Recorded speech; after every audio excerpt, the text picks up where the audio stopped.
నమస్తే, welcome to I news. నేను వరలక్ష్మి. అసలు పెయిన్ మేనేజ్మెంట్ అంటే ఏంటి, పెయిన్ మేనేజ్మెంట్ సమస్యలకు లేటెస్ట్ ట్రీట్మెంట్ మెథడ్స్ గురించి వివరించడానికి డాక్టర్ రాహుల్ గుల్వే గారు, physiotherapist, manual therapist, pain management specialist మనతో పాటు ఉన్నారు. వారితో అడిగి మరిన్ని వివరాలు తెలుసుకుందాం. సార్ నమస్తే అండి. నమస్తే అండి. సార్, అసలు ఫిజియోథెరపీలో పెయిన్ మేనేజ్మెంట్ అంటే ఏంటి అసలు? ఎస్ సేండి ఫిజియోథెరపీ అనేది బేసికల్గా మనం కొన్ని electrotherapeutic modalities and exercise therapy, lifestyle modification, ఈ కాన్సెప్ట్స్ మీద వర్కౌట్ అవ్వడం జరుగుతుంది అనమాట. సో ఇప్పుడు బేసికల్గా పెయిన్ అనేది మనం కనుక చూసుకుంటే చాలామందిలో ఏదో ఏజ్ ఎక్కువ అవ్వడం వల్లనో, లేదంటే వియర్ అండ్ టేర్ చేంజెస్ అంటాం, అంటే రిపీటెడ్ స్ట్రెయిన్ ఇంజురీస్ వల్ల, లేదు అంటే ఏదైనా యాక్సిడెంటల్ ఇంజురీస్ కానివ్వండి. సో ఏదైనా లోపల మన బాడీలో స్ట్రక్చర్ డ్యామేజ్ అయినప్పుడు, స్ప్రెయిన్ అయినప్పుడు, లేదంటే ఏదైనా ట్రిగర్ పాయింట్స్ ఉన్నప్పుడు, ఆ స్ట్రక్చర్ వీక్ ఉన్నప్పుడు మనకి పెయిన్ అనే డిస్కంఫర్ట్తో మనం బాధపడుతూ ఉంటాం అన్నమాట. సో ఎప్పుడైతే మనకి పెయిన్ అండ్ డిస్కంఫర్ట్ రావడం జరుగుతుందో చాలామంది డిఫరెంట్ టైప్ ఆఫ్ ట్రీట్మెంట్స్ని తీసుకోవడం జరుగుతుంది. అండ్ కొన్ని ట్రీట్మెంట్స్ కొన్ని లెవెల్ వరకు పనిచేస్తే దాని తర్వాత పని చేయకపోవచ్చు. సో అక్కడ మన ట్రీట్మెంట్ ఏదైతే ఉందో, ఫిజియోథెరపీలో అడ్వాన్స్ ట్రీట్మెంట్ ప్రొసీజర్స్ ఏదైతే ఉంటాయో వాటిని యూజ్ చేసి మనం ఆ స్ట్రక్చర్కి కావాల్సిన రిపేరింగ్ ఎన్విరాన్మెంట్ క్రియేట్ చేయడం జరుగుతుంది.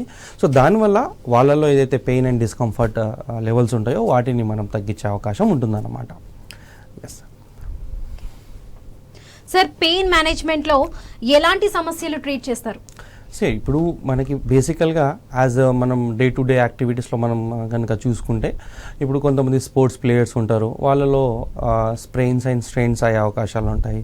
లేదు అంటే ఇప్పుడు ప్రెగ్నెన్సీలో వచ్చే లో బ్యాక్ పెయిన్ కానివ్వండి, లేదంటే ఎవరైతే లాంగ్ సిట్టింగ్ జాబ్స్ చేస్తూ ఉంటారు కదా, అంటే లాంగ్ సిట్టింగ్లో ఉన్నప్పుడు వాళ్ళలో కూడా కొన్ని సంవత్సరాల తర్వాత బ్యాక్ పెయిన్ స్టార్ట్ అయ్యే అవకాశాలు లేకుండా లేవు.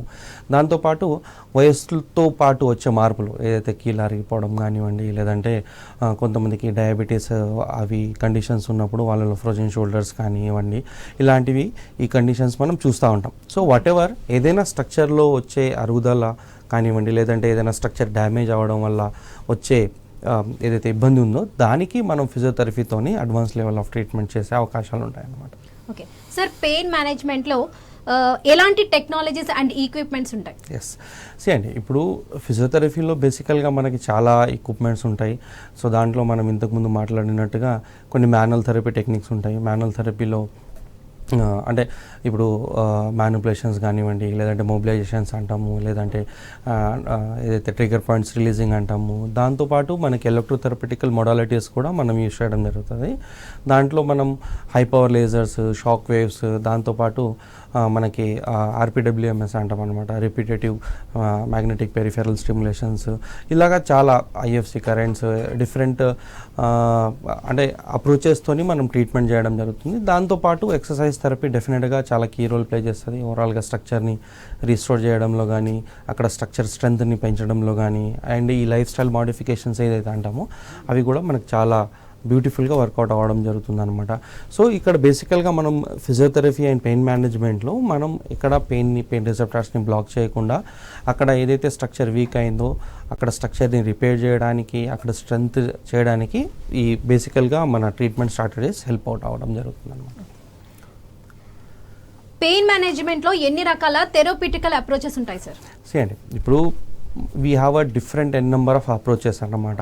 So depending upon requirement of the patient, depending upon area of the patient, ఎలాంటి స్ట్రక్చర్ ఇన్వాల్వ్ అయి ఉంది, ఇట్ ఈస్ అ మస్కులోస్కెలిటలా, లేదంటే మనకి జాయింట్ రిలేటెడ్ స్ట్రక్చరా, లేదంటే నర్వ్ ఇన్వాల్వ్మెంట్ ఏదైతే ఉందో దానివల్ల పెయిన్ వస్తుందా. సో ఇలాగా మనం ఫిజికల్ అసెస్మెంట్ చేసుకుంటూ ఏదైతే రేడియోలాజికల్ ఎగ్జామినేషన్స్ ఉన్నాయో వాటిని మనం కన్సిడరేషన్లోకి తీసుకొని పేషెంట్కి ఏదైతే హెల్ప్ఫుల్ అవుతుంది అని అనుకుంటామో ఆ ట్రీట్మెంట్ స్ట్రాటజీస్ వాళ్ళకి మనం అప్లై చేయడం జరుగుతుంది. సో మెజారిటీ ఆఫ్ ద కేసెస్లో మనం ఏదైతే స్ట్రాటజికల్ అప్రోచెస్ యూజ్ చేస్తామో మంచి సిగ్నిఫికెన్స్ రిజల్ట్స్ని ఇవ్వడం జరుగుతుంది. అండ్ ఆఫ్ కోర్స్ ఇవి అంటే ఎలా హెల్ప్ఫుల్ అవుతాయంటే వాళ్ళకి ఇంటెన్సిటీ ఆఫ్ డ్యామేజ్ని బట్టి కానివ్వండి, వాళ్ళ ఏజ్ని బట్టి కానివ్వండి, సో వాళ్ళకి వేరియేషన్స్ వచ్చే అవకాశాలు ఉంటాయి ట్రీట్మెంట్ ఓవరాల్ అవుట్కమ్లో. కానీ వాళ్ళు కనుక మనం చెప్పిన ప్రొసీజర్స్ కానివ్వండి, ఎక్సర్సైజెస్ కానివ్వండి క్రమం తప్పకుండా రెగ్యులర్ వేలో చేసుకుంటూ వెళ్తే వాళ్ళకి మనం చెప్పిన రోజుల్లో ఇన్ టైంలోనే వాళ్ళ ప్రాబ్లం అనేది అడ్రస్ అయ్యే అవకాశం ఉంటుంది. సో సార్, పెయిన్ మేనేజ్మెంట్ లో ఉపయోగించే techniques and equipments or therapeutical approaches వల్ల ఎలాంటి బెనిఫిట్స్ అండ్ ఇంప్రూవ్మెంట్స్ గమనించవచ్చు అంటారు? సరే, బేసికల్గా మనం ఏదైతే అప్రోచెస్ యూజ్ చేస్తామో ఫిజియోథెరపీ అనేది it is world wide practice చేయబడుతున్న అప్రోచ్ అన్నమాట. సో ఫిజియోథెరపీ అనేది it is evidence based treatment procedures అంటాం. సో ఏదైతే న్యాచురల్గా స్ట్రక్చర్కి కావాల్సిన హీలింగ్ ఎన్విరాన్మెంట్ క్రియేట్ చేయడం, అక్కడ స్ట్రక్చర్ని రిస్టోర్ చేసే ఏదైతే లైఫ్ స్టైల్ మోడిఫికేషన్స్ ఉన్నాయో వాటిని క్రియేట్ చేయడం. సో ఇవి చేయడం వల్ల డెఫినెట్గా మన బాడీ ఆల్రెడీ హీలింగ్ కెపబిలిటీని, సెల్ఫ్ హీలింగ్ కెపబిలిటీని కలిగి ఉంటుంది. దాంతోపాటు ఈ అప్రోచెస్ ఎప్పుడైతే మనం అప్రాపరియేట్ వేలో పేషెంట్కి గైడ్ చేయడం జరుగుతుందో, అప్రాపరియేట్ వేలో వాళ్ళకి మనం ట్రీట్ చేయడం జరుగుతుందో, సో డెఫినెట్గా సక్సెస్ ఛాన్స్ అనేది 99% ఉండే అవకాశం కూడా లేకుండా లేదు. ఎందుకంటే మనం ఎప్పుడైతే న్యాచురల్ వేలో ఆ స్ట్రక్చర్ని హీల్ అవ్వడానికి వర్కౌట్ చేయడం జరుగుతుందో అక్కడ స్ట్రక్చర్ రిపేర్ అవ్వాల్సిందే. కాకపోతే ఇంతకుముందు మనం చెప్పినట్టుగా వాళ్ళ ఏజ్ని బట్టి, సివియారిటీ ఆఫ్ డ్యామేజ్ని బట్టి, మనం చెప్పిన ఏదైతే ప్రొసీజర్స్ ఉన్నాయో, ఏదైతే మాడిఫికేషన్స్ ఉన్నాయో పేషెంట్ అప్రాపరియేట్గా చేయడం కానివ్వండి. సో ఇలా కొన్ని ఫ్యాక్టర్స్ ఓవరాల్ రికవరీని ఇన్ఫ్లుయెన్స్ చేస్తుందే తప్ప రిజల్ట్ అయితే మెజారిటీ ఆఫ్ ద కేసెస్లో రావాల్సిందే. మనం పేషెంట్స్ని తీసుకున్నప్పుడే చెప్పడం జరుగుతుంది, ఇది మీ కండిషన్ ఇలా ఉందండి, ఇంత టైం పడుతుంది, ఇంత ఓవరాల్ అవుట్కమ్ అని వాళ్ళకి చెప్పడం జరుగుతుంది. కాబట్టి మనం ప్లాన్ చేసిన సెషన్స్లోనే మెజారిటీ ఆఫ్ ద కేసెస్ మంచి రిజల్ట్స్ని ఇచ్చే అవకాశాలు ఉంటాయి. సార్, అది విజరల్ మ్యానిపులేషన్ అండ్ క్రియాసాక్రల్ థెరపీ లాంటి థెరాప్యూటికల్ అప్రోచెస్లో కూడా పెయిన్ మేనేజ్మెంట్లో భాగమేనా? ఎస్ అండి. ఇప్పుడు మనకి చూసుకుంటా ఉంటాం, కొంతమందికి సయాటికా పెయిన్ అంటాం, నడుములో నరం నొక్కుపోవడం వల్ల వాళ్ళకి సయాటికా పెయిన్ రావడం జరుగుతుంది. అంటే కాళ్ళలో మొత్తం తిమ్మిర్లు, మంటలు, కొంతమందికి వీక్నెస్, కొంతమందికి కాళ్ళు లిఫ్ట్ చేయకపోవడం, కొంతమందికి సర్వైకల్ రాడికులోపతి అంటాం, నెక్లో ఏరియాలో ఏదైతే నర్వ్ రూట్ కంప్రెస్ అవుతుందో దానివల్ల చేతుల్లో వీక్నెస్ కానీ, చేతుల్లో మజిల్స్ సన్నబడడం కానివ్వండి, లేదంటే తిమ్మిర్లు రావడం కానీ జరుగుతూ ఉంటుంది. సో ఇలాగే ఇప్పుడు ప్రతి నర్వ్ అనేది స్పైనల్ నర్వ్ రూట్ నుంచి బయటికి వచ్చిన తర్వాత మనకి ఆర్గాన్స్ని కూడా అవే నర్వ్ రూట్స్ కంట్రోల్ చేయడం జరుగుతుంది, కోఆర్డినేట్ చేయడం జరుగుతుంది. సో కొంతమందికి ఇప్పుడు సర్వికల్ స్పాండిలైటిస్ ఉండే వాళ్ళలో అప్పర్ థొరాసిక్లో పెయిన్ ఉంటుంది, at the same time liver ఏరియాలో కూడా వాళ్ళకి డిస్కంఫర్ట్ ఉండే అవకాశం ఉంటుంది, కొంతమందికి బ్రీతింగ్ డిఫికల్టీ ఉంటుంది. సో ప్రతి ఆర్గాన్ని ఒక నర్వ్ రూట్ కంట్రోల్ చేస్తుంది. కాబట్టి అక్కడ ఫేషియల్ రెస్ట్రిక్షన్స్ ఉన్నా, లేదంటే ఆర్గాన్ దగ్గర ఫేషియల్ రెస్ట్రిక్షన్స్ ఉన్నా, సో ఏదైనా ఇంపింజ్మెంట్ ఉన్నా, సో దానివల్ల కూడా మనకి పెయిన్, రిఫరల్ ప్యాటర్న్ పెయిన్ వచ్చే అవకాశం ఉంటుంది. కాబట్టి మనం విజరల్ మ్యానిపులేషన్స్ వాళ్ళకి చేయడం జరుగుతుంది. It is after all assessment. And visceral manipulations ఎప్పుడైతే చేస్తామో అక్కడ రెస్ట్రిక్షన్స్ అవన్నీ రిలీజ్ అయిపోయి ఆర్గాన్ ఫంక్షనింగ్ ఏదైతే ఉందో అప్రాపరియేట్ వేలో జరగడం జరుగుతుంది. కాబట్టి వాళ్ళకి ఏదైతే రిఫరల్ ప్యాటర్న్ పెయిన్ వస్తుందో అది తగ్గిపోతుంది. మనం సాధారణంగా చూస్తూ ఉంటాం, కొంతమంది బ్యాక్ పెయిన్ రావడానికి రీజన్ కిడ్నీలో స్టోన్స్ అంటాం, లేదంటే కిడ్నీలో ఇన్ఫెక్షన్స్ అంటాం, లేదంటే ఇప్పుడు పీరియడ్స్లో ఉన్నప్పుడు కూడా మనకి ఫీమేల్స్లో లో బ్యాక్ పెయిన్ వచ్చే అవకాశం ఉంటుంది. సో మనకి ఏదైతే అసెండింగ్ అండ్ డిసెండింగ్ పాత్వేస్ ఉంటాయో, మనకి బ్యాక్ నుంచి రిఫరల్ ప్యాటర్న్ పెయిన్ ముందు వైపుకి అబ్డామినల్ ఏరియాలో రావచ్చు, లేదంటే అబ్డామినల్ ఆర్గాన్ రిలేటెడ్ ప్రాబ్లం కూడా దానివల్ల కూడా మనకు లో బ్యాక్ పెయిన్ రావచ్చు. So it is purely depend చేస్తుంది అన్నమాట మన అసెస్మెంట్ మీద, ఎక్కడి నుంచి ఎక్కడికి పెయిన్ అంటే స్టార్ట్ అవుతుంది అండ్ రిఫర్ అవుతుంది. సో ఎప్పుడైతే మనం ఆరిజిన్ ఫ్యాక్టర్స్ని గమనించడం జరుగుతుందో దానికి తగ్గట్టుగా మనం ట్రీట్మెంట్ కూడా ప్లాన్ చేయడం జరుగుతుంది. అండ్ ఈ క్రేనియోసాక్రల్ థెరపీ అనేది మనకి యూజువల్గా మనకి ఏదైతే స్కెలెటల్ మన రెస్ట్రిక్షన్స్ ఉన్నాయో, క్రేనియల్ రెస్ట్రిక్షన్స్ ఉన్నాయో వాటిని మొబిలైజ్ చేయడానికి, అక్కడ ఉండే సిఎస్ఎఫ్లో దాని రిథమ్ని బ్యాలెన్స్ చేయడానికి మనం దీన్ని యూజ్ చేస్తాం. And at the same time చాలామందికి ఈ మధ్యలో స్ట్రెస్, యాంగ్జైటీ, డిప్రెషన్స్ ఇలాంటివి ఉంటాయి. సో దాంట్లో క్రేనియోసాక్రల్ థెరపీ చాలా బ్యూటిఫుల్గా పనిచేయడం జరుగుతుంది. సో డాక్టర్ గారు దీనివల్ల ఎలాంటి లాభాలు కలుగుతాయి మనకి? బేసికల్గా ఎప్పుడైతే మనం ఇలాంటి ఫిజికల్ ఫార్మ్ ఆఫ్ వర్కౌట్ చేయడం జరుగుతుందో, సో బాడీలో చాలా కెమికల్ కంపోనెంట్స్ రిలీజ్ అవ్వడం, ఎండార్ఫిన్స్ రిలీజ్ అవ్వడం, అక్కడ స్ట్రక్చర్ స్ట్రెంత్ అవ్వడం జరుగుతుంది. కాబట్టి న్యాచురల్గానే మనం పెయిన్ని బ్లాక్ చేస్తున్నాం. ఎట్ ది సేమ్ టైం ఇలాంటి వర్కౌట్స్ చేయడం వల్ల, ఇలాంటి ట్రీట్మెంట్స్ తీసుకోవడం వల్ల first of all side effects ఎలాంటివి ఉండవు. కాబట్టి న్యాచురల్ వేలో మనం వర్కౌట్ చేసుకుంటూ వెళ్తాం. కాబట్టి కొంచెం టైం టేకింగ్ అయినా, కొంచెం స్లో రెస్పాన్స్ అయినా కానీ చాలా అంటే లాంగ్ లాస్టింగ్ రిజల్ట్స్ ఉండే అవకాశాలు ఉంటాయి. కాకపోతే మనం చెప్పిన ఏదైతే ఎక్సర్సైజెస్, లైఫ్ స్టైల్ మోడిఫికేషన్స్ ఉంటాయి, పేషెంట్స్ని మనం కంటిన్యూగా చేసుకోమని చెప్పడం జరుగుతుంది. కానీ ఏమవుతుందంటే సాధారణంగా కొంతమందికి మనకి రిజల్ట్స్ వచ్చిన తర్వాత పెయిన్ తగ్గిన తర్వాత వాళ్ళ డే టు డే యాక్టివిటీస్లో ఎప్పుడైతే వాళ్ళు ఇన్వాల్వ్ అయిపోతారో కొన్ని రోజుల తర్వాతనో నెలల తర్వాతనో వాళ్ళు మనం చెప్పిన వర్కౌట్స్ ఫాలో చేయకుండా ఉండే అవకాశాలు ఉంటాయి కాబట్టి వాళ్ళలో ప్రాబ్లం మళ్ళీ రిపీట్ అయ్యే అవకాశం ఉంటుంది. So sir, pain management therapeutical approaches and టెక్నిక్స్కి సంబంధించి మనకి డిస్క్ ప్రాబ్లమ్స్ కూడా లేకుండా, సర్జరీ లేకుండా తగ్గించుకునే అవకాశం ఏమైనా ఉంటుందా? ఎస్ అండి. ఇప్పుడు బేసికల్గా ఇప్పుడు ఏదైనా స్ట్రక్చర్ డ్యామేజ్ అయినప్పుడు పెయిన్ వస్తుంది అని మనం అనుకున్నాం కాబట్టి డిస్క్ బల్జెస్ కానీ, డిస్క్లో డ్యామేజెస్ ఉన్నప్పుడు, డిస్క్ ప్రొట్రూజన్స్ ఉన్నప్పుడు కొంతమందికి లోకల్ ఏరియాలో పెయిన్ ఉంటుంది, కొంతమందికి రిఫరల్ పెయిన్ రావడం జరుగుతుంది. అంటే సయాటికా లాంటి పెయిన్స్, లేదంటే అప్పర్ ఏరియాలో అప్పర్ హ్యాండ్ కానీ బైలాటరల్ సైడ్ కూడా రిఫరల్ పెయిన్ వచ్చే అవకాశం ఉంటుంది కాబట్టి సో ఇలాంటి స్ట్రక్చరల్ డ్యామేజెస్ జరిగినప్పుడు అది కంప్రెషన్స్ వల్ల కానివ్వండి, లేదంటే ప్రొలాంగ్ సెట్టింగ్స్ వల్ల కానివ్వండి, డిస్క్ డీజనరేటివ్ చేంజెస్ వచ్చినప్పుడు మనం వాటి మీద వర్కౌట్ చేసే అవకాశం ఉంటుంది అండ్ మంచి రిజల్ట్స్ కూడా మనకి వచ్చే అవకాశాలు ఉంటాయి. సో కానీ ఇంతకుముందు చెప్పినట్టుగా వాళ్ళ ఏజ్ని బట్టి, ఇంటెన్సిటీ ఆఫ్ డ్యామేజ్ని బట్టి మనకి టైం అనేది కొంచెం వేరీ అయ్యే అవకాశం ఉంటుంది. సో సార్, థెరప్యూటికల్ అప్రోచెస్లో ఏం కాకుండా ఎక్సర్సైజ్ ఏమైనా సజెస్ట్ చేస్తారా? ఎస్, ఎక్సర్సైజ్ అనేది మనకి బేసికల్గా అది చాలా కీ రోల్ ఫ్యాక్టర్గా ఓవరాల్ రికవరీలో మనకి హెల్ప్ఫుల్ అవుతుందండి. సో పేషెంట్స్కి మనం ఎక్సర్సైజెస్ చెప్పడం ఒక అయితే, ట్రీట్మెంట్ చేయడం ఇంకో ఎత్తు. సో ట్రీట్మెంట్ చేసుకుంటూ వాళ్ళకి ఏదైతే ట్రీట్మెంట్ మొదలుపెట్టిన తర్వాత వాళ్ళ ఇంటెన్సిటీ ఆఫ్ పెయిన్ తగ్గే కొద్దీ, వాళ్ళ మొబిలిటీ అనేది పెరిగే కొద్దీ వాళ్ళకి ఎక్సర్సైజెస్ డోసెస్ కూడా మనం పెంచుకుంటూ వెళ్తామన్నమాట. డోస్ 1, డోస్ 2, డోస్ 3 లాగా.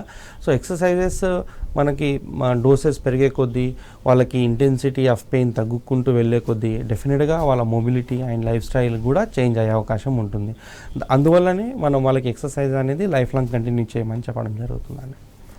డాక్టర్ గారు, ఈ ట్రీట్మెంట్ మధ్య తరగతి వాళ్ళకు అందుబాటులో ఉంటాయా? సో డెఫినెట్గా అండి. ఇప్పుడు ట్రీట్మెంట్ అనేది, ఫిజియోథెరపీ ట్రీట్మెంట్ అనేది డెఫినెట్గా అందుబాటులో ఉండే ట్రీట్మెంటే మనకి. దీన్ని బ్యూటీ ఏంటి అంటే మనం ఓపీ బేస్డ్ ట్రీట్మెంట్ కింద దీన్ని కన్సిడర్ చేస్తాం. పేషెంట్స్ వస్తారు, మన దగ్గర ట్రీట్మెంట్ తీసుకొని వాళ్ళు బ్యాక్ వెళ్ళొచ్చు అండ్ వాళ్ళ ఏదైతే డే టు డే యాక్టివిటీస్ ఉన్నాయో, వాళ్ళ డైలీ రొటీన్ ఆఫీస్ వర్క్స్ ఏదైతే ఉన్నాయో వాళ్ళు చేసుకోవచ్చు. ఆఫీస్కి కూడా వెళ్ళమని చెప్తాం మనం, వాళ్ళ పనులు చేసుకోమని చెప్తాం. అంటే పేషెంట్ మన దగ్గరికి వచ్చి మన హాస్పిటల్లో అడ్మిట్ అయి ఉండాల్సిన అవసరం లేదు. సో ఎప్పుడైతే పేషెంట్ అడ్మిట్ అయి ఉండాల్సిన అవసరం ఉండదో సో వాళ్ళు వాళ్ళ పనులు చేసుకోవచ్చు కాబట్టి వాళ్ళకి ఇది పెద్దగా ఇంపాక్ట్ చూపించకపోవచ్చు.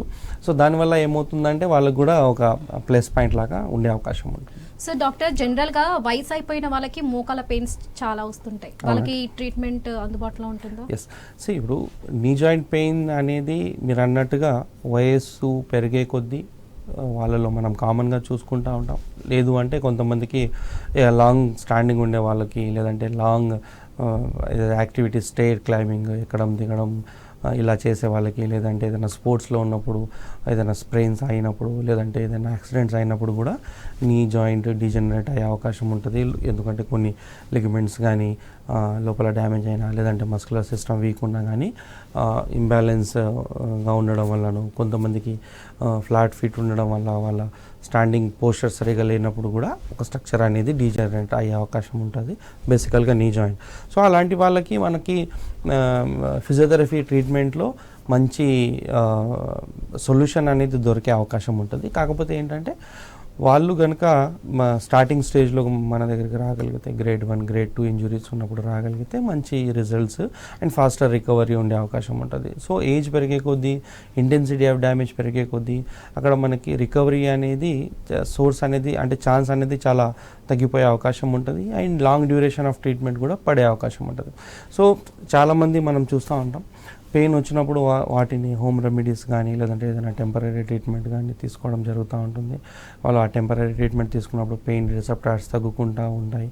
మళ్ళీ కొన్ని రోజులు అయిన తర్వాత మళ్ళీ పెయిన్ వస్తూ ఉంటుంది. సో అలా పెయిన్ని వాళ్ళు జస్ట్ ఏదో కొన్ని రకాల మెడికేషన్స్ తీసుకుంటూనో, లేదంటే కొన్ని రకాల హోమ్ రెమెడీస్ చేసుకుంటూ జస్ట్ పెయిన్ రిసెప్టార్స్ని బ్లాక్ చేసుకుంటూ వెళ్తారు. కాబట్టి అక్కడ స్ట్రక్చర్ ఏదైతే, ఏ స్ట్రక్చర్ నుంచి అయితే పెయిన్ వస్తుందో ఆ స్ట్రక్చర్ ఇంకా ఫాస్ట్గా ఫర్దర్గా డ్యామేజ్ అవకాశాలు అవి ఎక్కువ ఉంటుంది. కాబట్టి డ్యామేజ్ ఎక్కువ అయిన తర్వాత ఫిజియోథెరపీ ట్రీట్మెంట్ తీసుకునే బదులు ఇనిషియల్ స్టేజెస్లోనే దాన్ని మనం ప్రాపర్ ట్రీట్మెంట్ తీసుకోగలిగితే మంచి రిజల్ట్స్ వచ్చే అవకాశాలు ఉంటాయి. డాక్టర్ గారు, మనం సాధారణంగా చూస్తుంటాము డయాబెటిక్స్ పేషెంట్స్ చాలా మంది ఉంటారు, ఏజ్డ్ పర్సన్స్, ఇప్పుడు నార్మల్ ఏజ్లో ఉన్న వాళ్ళకు కూడా వస్తుంది డయాబెటిక్స్, థైరాయిడ్ కానీ షుగర్ కానివ్వండి. వాళ్ళు మార్నింగ్ వాక్ చేసే వాళ్ళు, స్టెప్స్ ఎక్కే వాళ్ళు కూడా చాలా పెయిన్లీగా ఫీల్ అవుతుంటారు.